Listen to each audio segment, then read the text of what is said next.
Order! Order! You are an incorrigible delinquent at times. Behave yourself, man!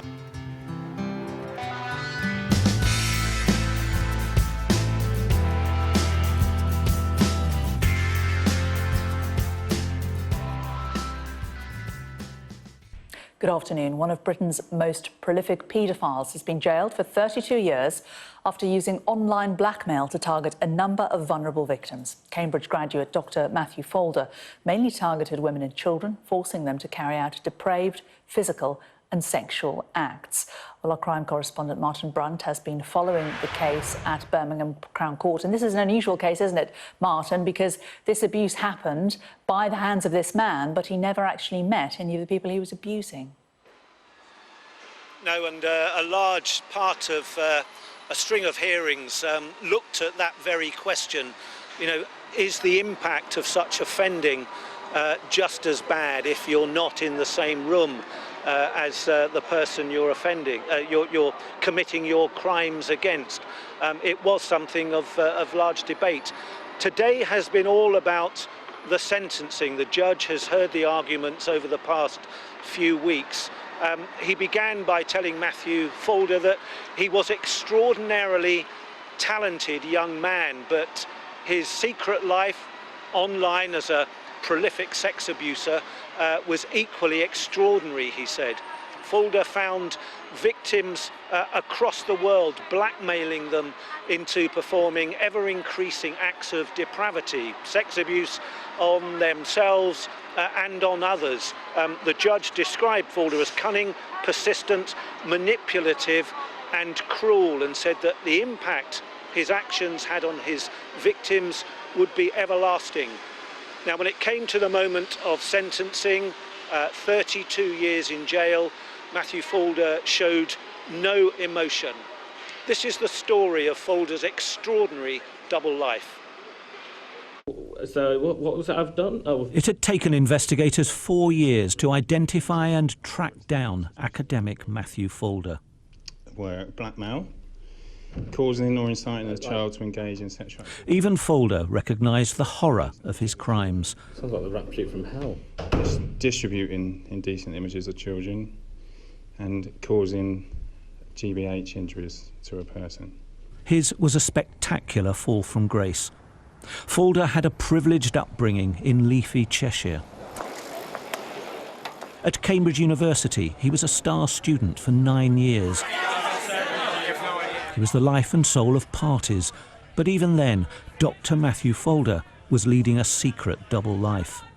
This is how it began, installing hidden cameras in the homes of friends. He recorded them in intimate situations and shared the footage on the internet. Accidentally, he filmed himself, evidence that was to lead to his guilty pleas in court. Other young victims he found on Gumtree, the marketplace website. They advertised themselves, hoping to earn cash as babysitters. Posing as a woman artist called Liz, Falder offered money for topless and naked photographs, then blackmailed them for more explicit pictures. He emailed one teenage victim, "I wanted to offer you two choices. A, you take some more photos for me, slightly different from before. B, I get upset, and instead of sending money, I send printouts of all the pictures you have done to your address at many points in the future, in envelopes that your mother is likely to open." The girl was 15 at the time. No, I didn't tell anyone because I was really ashamed, and obviously you heard what the pictures were like. They were awful. I didn't want any of my friends to think that I wanted to do that. It was all online through the internet. I felt like no one would understand because there was no one there holding a knife to me saying to do this, even though it felt like that. Alone in his Birmingham flat, Falder spent hours online, trawling for victims around the world as police tried to locate him. An undercover investigator from the National Crime Agency managed to engage Falder in conversation, and eventually he was unmasked. After his arrest, he at first refused to cooperate with investigators. Have you sent pictures of your blackmail victims to the parents? No comment. of the victim, the grandparents? No comment. The workplace? No comment. I mean, what he was doing was, in simple terms, grooming and blackmailing. So he was using a majority of areas, social media, where he then lure people in, children and adults, and then exploit them. He might get them to take pictures of themselves, but as soon as he had them at that point, he would then use that to take step after step after step to humiliate and degrade them more and more, to the point where some of these people really felt truly broken. Falder is 29 and a geophysicist. He admitted 137 charges against 46 victims. His crimes: sexually exploiting children, encouraging others to rape, possession of indecent images, blackmail and voyeurism. He told victims he couldn't be caught. 3 of them tried to kill themselves. He then basically hooks his victims. Then he very quickly moves into the sadistic phase of his offending, which is, for me, that was something I'd not seen before in terms of the move from the grooming, and not just the sadistic, but very sadistic. And not caring what happened to them? No. Whether they lived or died? No. His victims were mostly women and girls, but there were men and boys too. Falder's expert use of hidden and encrypted websites meant it was almost impossible to find him. He had 70 different internet identities. Investigators had to consult specialists from Britain's spy centre, GCHQ. There were 8 victims in the United States. Falder targeted one of them for 9 months. I think he's a monster. He preys on young individuals. He's just victimized them repeatedly with no remorse, and he's one of the most sinister individuals, I think, in the 23 years of law enforcement I've ever seen. Falder never met any of his victims. It was all non-contact abuse, all for self-gratification. But his depravity knew no bounds. He advised organised crime groups how they could cash in on what he pioneered. Investigators said his actions had contributed to an explosion in online sexual exploitation. Martin Brunt, Sky News at Birmingham Crown Court. I'm joined now by Matthew Long from the National Crime Agency outside Birmingham Crown Court. Do you truly know how many victims there are of this man? Well, we have currently traced 300 people worldwide, and then there were 45 victims on the indictment. I'd obviously never say never, but we've tried very hard to identify everybody he offended against. Martin Brunt alluded to it there in his piece, the impact that he had on other criminals on the internet. How great do you think that was? Well, in terms of other criminals, he encouraged other criminals to do heinous and terrible crimes, and there will be other investigations leading out of this where they will also be brought to justice. He was an individual that would work together with others to do the most heinous of things. What impact did it have on the victims? Because obviously this case is unusual in that the abuse happened, but he actually wasn't physically there. It's been absolutely devastating. He's wrecked lives, he's torn people apart. He has really cut to the quick of some very, very poorly young people. It's been terrible. And how would you characterise his reaction to being arrested, to being charged, to being sentenced? I mean, he's been pretty similar throughout the whole thing. I mean, he hasn't said anything. He passed a short note during the trial, and ultimately he's been silent and quiet. Just remind us, Matthew Long, how he was tracked down and how long it took. So, I mean, we've been tracing and looking for Matthew Falder for a number of years, and over the last 2 years we've run an undercover operation. I mean, I think the most important thing that we did is we got asked worldwide, Homeland Security, Australia and Interpol, Europol, all to come together and track him down. It was truly a consorted effort which got him. And you're pretty confident that there will be more arrests as a result of this? Well, I mean, one of the things about this is you don't look at one offender in isolation. There's certainly other proceedings going ahead now in relation to some of the offences we saw discussed here today, and I'm absolutely confident other people will be brought to justice who conspired with Mr. Falder. OK, Matthew Long, good to talk to you. Thank you very much. Thank you. Two horrific cases lead the news today. Barry Bennell was described by a judge as the devil incarnate, as the former football coach was jailed for 30 years for abusing boys. And Matthew Falder was jailed for more than 30 years for blackmailing vulnerable young people into carrying out depraved sexual acts. The judge in that case called him warped and sadistic. So what drives offenders like Bennell and Falder, and how are they able to get away with it for so long? Joining us now from Nottingham is Dr. Ruth Tully, a forensic psychologist. Hello to you, Doctor. Thank you so much for joining us on Sky News this afternoon. Why do men like this do what they do?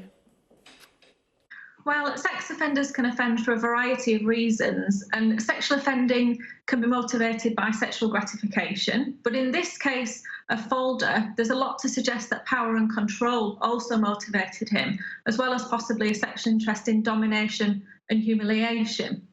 Is it generally about power? It certainly can be, and there are a lot of theories and practice examples where power and control are a predominant motivation, often over and above sexual gratification. I think the layperson would tend to assume that all sexual offences are motivated by sexual desire, but for quite a lot of people, the desire to dominate takes over, and that looks like what's different between the Falder case and the Bennell case, and you can tell that from the nature of the victim and the nature of offending as well. Say that at the end again. Sorry, we just lost you for a moment, and you can tell that because... You can tell that from the nature of the offences. So, for example, in the Falder case, there's a lot of humiliation. There's a lot of threatening and active blackmail that bad things will happen and people will find out. Where in a case like Bennell, where the offending is grooming based, there's a lot more risk taking in that using your employment to offend is quite risky. But there's a lot more evidence to suggest that there was a pervasive sexual interest in children there, rather than a more angry desire to humiliate other people. And you see some men, generally men, sometimes it's women, but generally men in these sort of cases, who are highly intelligent and as a result can use their intelligence to dominate people, whereas others using physical threats in order to keep people away from speaking to the authorities.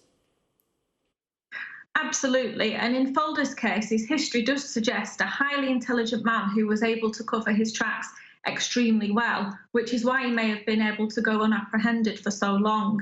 Indeed, it took various services and international operations to result in these convictions, so any future risk management plan would need to consider his ability to successfully deceive others and successfully plan his offending over some time period. Both of them are pretty smart, sensible guys. They must know what happens to people like them in prison, and yet they take the risks anyway. Quite often, offenders who sexually offend have cognitive distortions, and what I mean by that are permission givers or attitudes that help them offend and either block out the consequences or tell them reasons why offending isn't harmful. And quite often, some people believe that they're above the law, and offending for so long in such a devious way would suggest somebody who feels entitled to offend and felt that they just wouldn't get caught. What support, if any, can they expect in prison? Well, prison will provide an environment where either of these two offenders can engage in sex offender treatment. But I would consider that, particularly with Falder, with the nature and breadth of his offending, and with Bennell, with what's suggestive of a sexual interest in children, that extremely intensive treatment would be needed to facilitate risk reduction successfully. How do they cope with the realisation that they're going to spend at least 3 decades in jail as a result of their activities? Well, many will say it's quite right that that's going to be a traumatic experience because their lives have significantly changed. And if somebody was so confident to offend in such a devious manner, despite having a successful job and a relationship in the case of Falder, and with Bennell hiding behind the credibility of being a football coach, their lives have significantly changed. It's in the press, other prisoners will know of their offences, and it's going to be very, very difficult for them to adjust. Is there an opportunity when they are in prison to rehabilitate? There are lots of different opportunities. So what the prison staff will do, they'll examine the individual pathway towards offending. So for these two offenders, despite the very chronic abuse that they perpetrated, they seem to have different offending pathways and possibly different sexual interests or things that excite them. So, for instance, Falder may have been seeking more and more stimulation, and the more that he coerced people to engage in humiliating acts, it was never enough, and that increased and increased, whereas Benno may have been motivated by a sexual interest in children. So by assessing what the primary factors were for offending, therapy and programmes can be offered to help people reduce the risk. But as I mentioned, with such chronic and diverse offending, these can be very complicated processes that will take an awful long time, and which, as and when these people are released into the community, which is what our law allows for eventually, probation and community services will find risk very, very difficult to manage, particularly with diverse offences where there was a lot of deception involved, which could occur again. OK, it's fascinating to hear your view on the matter. Thank you very much indeed for joining us on Sky News this afternoon. A university lecturer described as one of Britain's most prolific paedophiles has been jailed for 32 years. 29-year-old Matthew Falder, a Cambridge graduate, admitted 137 offences, including encouraging the rape of a child. He approached his victims online and then blackmailed them into sending him increasingly depraved images. At least 4 of his victims tried to take their own lives. Falder was finally caught after an operation involving agencies around the world. Seema Katecha reports. So what was it I've done? Oh, what was it I'm supposed to have done? Dr. Matthew Falder being arrested at his workplace last year. The 29-year-old spent years posing as a female artist online to trick his victims into sending him naked pictures of themselves. Sounds like the rap sheet from hell. Distributing indecent images of children. He then researched their profiles on social media and used that information to blackmail them into sending him more obscene images. He even installed secret cameras in people's homes to film them in the shower and using the toilet. Falder contacted more than 300 people worldwide. One of his victims told us she can no longer trust anyone. I was ashamed of what I've done. All relationships broke down. You can't be friends with someone that doesn't trust you, and I didn't trust them. Even though they did nothing wrong, and I did nothing wrong, there was no trust anymore. Last year, he pleaded guilty to 137 charges, including encouraging the rape of a child and possessing a paedophile manual. Today, he was sentenced to more than 30 years. The feeling of helplessness that he embodied in the victims and then took them to a place where they never wanted to go is truly horrific. And I mean, you know, those videos will be with me and the team probably for the rest of our lives. Falder was under surveillance for several months during a 4-year investigation. The Cambridge graduate was identified by the National Crime Agency. It worked with partner agencies across the world, including the Australian Federal Police and Homeland Security in America, to find the man who was behind the messages. Falder was one of the most prolific child exploitation offenders and blackmailers we'd ever seen in the UK or even in the US. And so it just became the volume of victims and the techniques that were employed and the discipline that was employed by Falder on the internet to not be identified and not be caught was something we had never seen before. Falder lived in this block of flats. He worked at Birmingham University. Now, officers say his motivation was power and control. He wanted his victims to feel embarrassed and humiliated, and he was confident he could outwit the authorities. He contacted vulnerable people seeking work on websites. He then used names such as 666 Devil and Evil Mind on the dark net to communicate with other paedophiles. The dark net is a type of private computer network that is closed off from the rest of the World Wide Web. Have you sent pictures of your blackmail victims to the parents? No comment. Of the victim, the grandparents? No comment. When questioned, Falder didn't cooperate. Today, the judge called him an internet highwayman who robbed his victims of their security and dignity.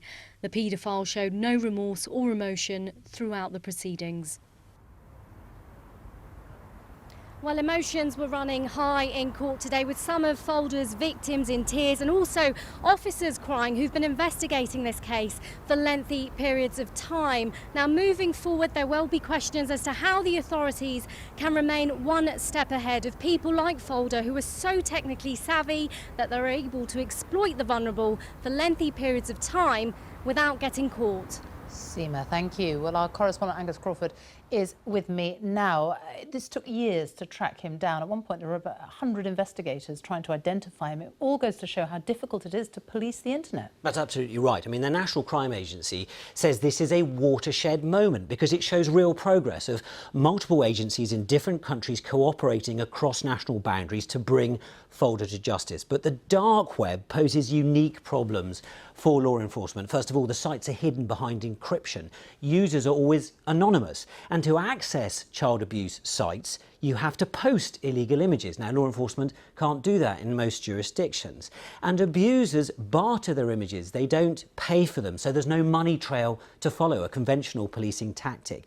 But abusers, luckily, make mistakes, and Falder's mistakes were spotted by the FBI. They were also spotted by a new unit, a new cell, set up by GCHQ, the government's monitoring centre, and the National Crime Agency. So this is a big success for them. But, and there's a big but, the scale of this problem is huge. A darknet child abuse site closed down just last year is thought to have had tens of thousands of users. Angus, thank you. Now, a scientist once described as one of Cambridge University's finest students has been jailed for 32 years for a string of offences, including voyeurism, blackmail and the rape of a child. 29-year-old Dr. Matthew Falder pleaded guilty to 137 charges after a 4-year investigation by the National Crime Agency.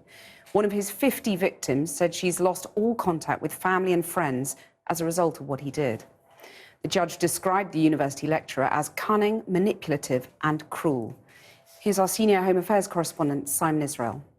So what was it I've done? Oh, what was it I'm supposed to have done? So, the offences that I've arrested you on suspicion of being involved in were blackmail, causing or inciting a child to engage in sexual activity, possessing indecent images of children. Sounds like the rap sheet from hell. The rap sheet from hell contained in the end 188 charges, from blackmail to the very worst kinds of child exploitation. He pleaded guilty to 137. His online victims number more than 50. They have all been granted anonymity. Poppy, that's not her real name, was one of them. She was targeted by Falder masquerading as a female artist when she advertised on Gumtree as a babysitter. She was 15 years old. I sent him some pictures, and as soon as he got that information, he must have gone on the internet. He sent a threatening email saying he'd found me on Facebook, he knew all my friends, he knew where I went to school. He would say, "This is your school, these are your friends, and if you don't do what I say, I'm going to tell everyone."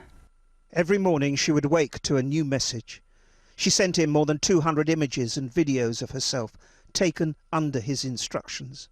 And she would live with the constant dread that he would carry out his blackmail threat. I didn't tell anyone. I was ashamed, and obviously you heard what the pictures were like. They were awful. And I didn't want any of my friends to think I wanted to do that. I didn't think people would understand. There wasn't a physical threat. It was all online. I felt people wouldn't understand that it wasn't my fault. It all began while he was a student at Cambridge University's Clare College. First an undergraduate, then doing a master's, then a PhD. It is difficult to describe the exploitation of his victims without horrifying many. Yet Falder's malevolent and ruthless dark side was hidden behind a mask of camaraderie at this elite university. Intellect was no barrier to depravity. He was described by fellow students as the life and soul of the party, and he organised many of them. But unbeknownst to his friends, he installed secret cameras in the bathrooms of the places where he stayed to watch. Lurid voyeurism. And from that, he gravitated to the infinite world of the internet and the dark web. His targets became younger, more naive, more vulnerable. We had 3 victims in this case at least that we're aware of who have tried to take their own lives. And in one case, one victim has tried to take her own life twice. We know that many victims have inflicted self-harm. Many of them are still suffering ongoing, lasting psychological harm as a result of what happened to them. Over 4 years, he preyed on those who had innocently posted ads on Gumtree offering dog walking or babysitting services. He would promise hundreds of pounds for nude photos of themselves for artistic purposes, but then threatened to send them to family or friends if they didn't continue to comply with ever more abusive demands. No money was ever paid. In the case of one victim who said he was thinking of ending it all, Mr. Falder told him that the choice he had was of either complete destruction or being a slave to his demands. Falder boasted to his victims they would never find him hidden behind online encryption. His cyber identities included Evil Mind and 666 Devil. It would be 4 years before the National Crime Agency had him under surveillance, but only after the FBI and ultimately GCHQ were able to expose his layers of invisibility. Falder gave nothing away when questioned. Have you sent pictures of your blackmail victims to the parents? No comment. Of the victim, the grandparents? No comment. The workplace? No comment. The schools? No comment. Falder never met any of his victims. The history of his manipulation, his control, his humiliation was stored on his laptops and USB sticks. The extent of Matthew Falder's offending and the length, duration and the sadistic element. The sadistic element was what shocked me, I think, the most. Anything in his background to suggest such depravity? Yeah, I mean, we haven't come up with anything which we think gives the answer as to why Dr. Matthew Falder has done what he's done. And to be that depraved and actually be so focused on hurting the human condition, I'm not sure I'd ever be able to give you the answer to that. I don't talk to my family anymore at all. And my friends, I was ashamed of what I'd done, so I don't really talk to people from school anymore. All relationships broke down. There was no trust anymore. The Cambridge University graduate sat motionless, staring into the distance, sitting in the dock here at Birmingham Crown Court. The rap sheet from hell had come to pass. Judge Philip Parker QC, in sentencing Falder to 32 years behind bars, said he was once one of Cambridge University's finest students. Today, he described the same man as an unrelenting tormentor, cruel, manipulative, cunning, and dangerous. The damage to his victims, the judge added, will never end. Well, with me now is Will Kerr, who's a director of the National Crime Agency. This is the first British conviction of a so-called hurtcore paedophile. What is hurtcore? Well, hurtcore is a subset of a group of paedophiles who don't only want to engage in the sexual abuse of vulnerable people, or particularly children, bad enough and serious enough as that is, with lifelong traumatic effects on the victims, but they want to inflict as much pain, degradation, humiliation. They get off in sadism, they get their kicks out of that humiliation as well. So that what we find in the dark web has facilitated with its layers of encryption and anonymization are groups of these like-minded people in the dark web who think they're safe from law enforcement efforts. And these layers of encryption, does that help explain why it took you so long to get him, and there was such an international aspect to it, you know, cooperation from America, Australia, Europe? Is that why? Yes, I mean, it was difficult to catch him because he was incredibly technologically aware. He hid behind multiple layers of encryption. He routed his email services through multiple countries. But in the end, even though it took 4 years, even though we had to set up a task force with US, with Canadian, with Australian, with Europol colleagues, with great support from GCHQ and the Intelligence Committee, we did catch him. And I think the key message, and hopefully one that Matthew Falder will reflect upon every day over the next 32 years, is that no matter how protected, no matter how anonymous you think you might be online, we will continue to hunt you down until we catch you and place you before the courts. And in the hunt, did you get the cooperation you needed from the internet companies or not?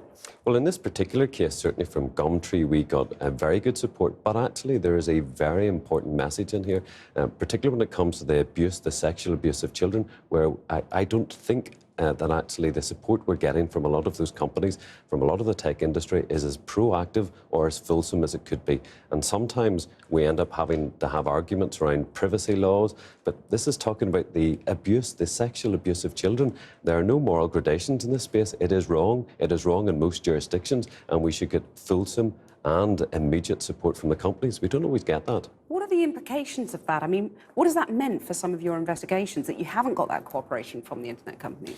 Well, what it's meant sometimes is that when we've had some of the hosting platforms who have closed down individual accounts from either the victims, which that may have allowed us to identify other victims, may have allowed us to identify the suspects or the offenders more quickly, may have allowed us to identify offending patterns that could have actually increased our intelligence to see how these people operate, the offending community. So there have been a number of occasions recently where actually we think we need more proactive, more fulsome support from the tech industry to help us catch offenders who want to attack and exploit vulnerable people. What if you don't get it? I mean, what sanctions should be applied? Well, I think that's a matter for politicians, but as a law enforcement official, what I can say is that we think we need to regulate the space a bit more proactively, and we need certainly a greater degree of consistency in this sector to help us do our job and protect our children. Will Kerr, thank you very much for joining me.